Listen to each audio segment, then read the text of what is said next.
On September 26, 2020, we took the day trip from Key West to Fort Jefferson in the dry Tortugas. Bahia Honda State Park is about 45 minutes away from Key West, and in hindsight, I probably made my family get to Key West a little earlier than we needed. The staff and crew on the Yankee Freedom 3 were excellent. Boarding was a very painless process. They took each family as an individual group, scanned our tickets. There was plenty of seating available for us. They served breakfast within about 20 minutes of leaving Key West and took our lunch order. The dry Tortugas are about 70 miles off the coast of Key West, and it did take us about 2.25 hours to get there.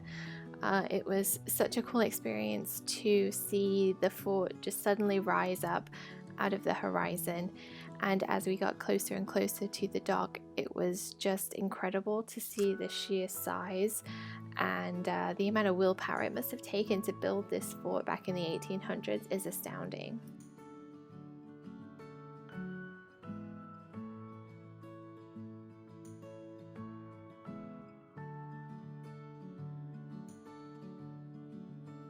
We did the day trip, however you are able to stay a little bit longer if you want. You are able to primitive camp on the grounds, and if you see in the picture there are some tents where people are currently staying. However, the resources are extremely limited. You have to bring all your own food, water and supplies for the amount of time that you plan to stay on the island.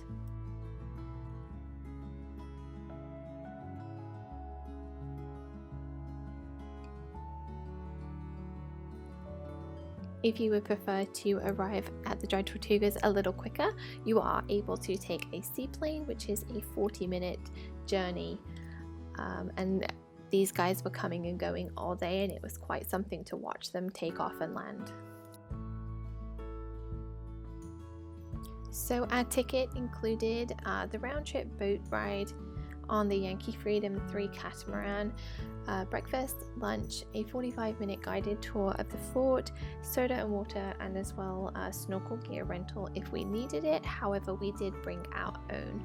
Our tour guide was Mark. He was very knowledgeable, he had a great sense of humor, and he was available throughout the day to answer any questions that we had about the fort. Fort Jefferson is actually the largest brick building in the Western Hemisphere. The park is 100 square miles, but 98% of it is underwater. The 7 tiny islands that make up the dry Tortugas account for only 97 acres in total. The islands were first discovered by Spanish explorer Ponce de Leon in 1513. They were originally just named the Tortugas because of all the sea turtles that were found on the islands. However, later on the word dry was added to warn seafarers and mariners that there was no fresh water available on the islands. The fort is named after the 3rd President of the United States, Thomas Jefferson, and construction began in December 1846 and continued for over 30 years. The fort contains over 16 million bricks. Despite the structure's enormity and the years of work that went into building it, the fort was never officially finished. It was not just soldiers who lived at the fort. During the Civil War, it was used as a military prison for captured deserters. It also held the 4 men convicted of complicity in President Abraham Lincoln's assassination in 1865, the most famous of these being Dr. Samuel Mudd. After exploring the fort for 2.5 hours, we were getting hungry, so we decided to head back to the ferry and grab our lunch. These sandwiches were really good. You are able to sit in the ferry in the AC if you want during lunch, but we chose to grab a picnic table and just kind of sit, watch the tide come in, and just take in the fort in all its glory.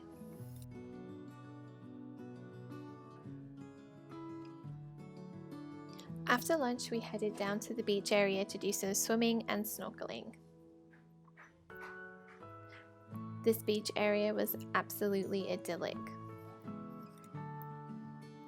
I couldn't wait to grab our snorkel gear and the GoPro and go see what amazing wildlife we could find. It seemed everywhere we looked there was brightly coloured tropical fish and stunning coral reefs.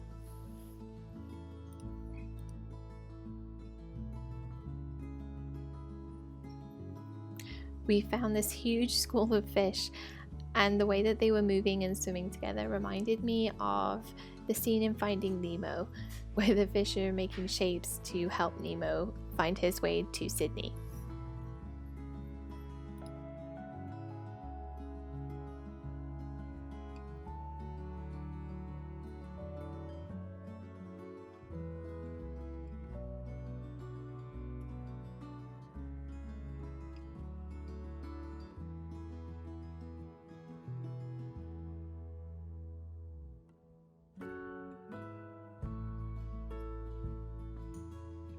We spent most of the afternoon snorkeling around these pylons, as these seemed to play home to a large amount of fish, including this barracuda who decided to come for a swim and check us out.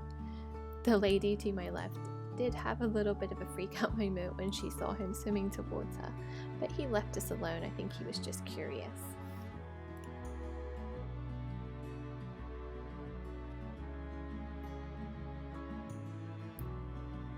Before I knew it, it was time to get out of the water, dry off, and head back to the ferry. Well, that's a wrap for the dry Tortugas.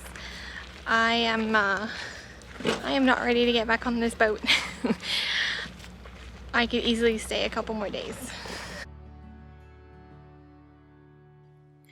And just as a few hours earlier she had risen out of the horizon to greet us, Fort Jefferson was now fading away in the distance behind our boat wake.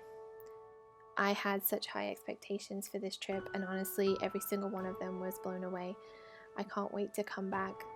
Have you ever been to Fort Jefferson? Or is this someplace you'd like to visit? Let me know in the comments.